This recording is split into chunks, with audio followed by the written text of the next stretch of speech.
Milwaukee man who was captured and died as a prisoner of war during World War II has now been accounted for. 25-year-old David Hansen served in the U.S. Army Air Force. In late 1941, Hansen was captured when Japanese forces invaded the Philippine Islands and took thousands of service members as prisoners of war. According to prison camp and other historical records, Hansen died June 28, 1942.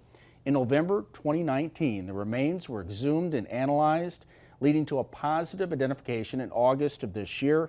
Hansen will be buried in Brookfield, Wisconsin, on a date that is yet to be determined.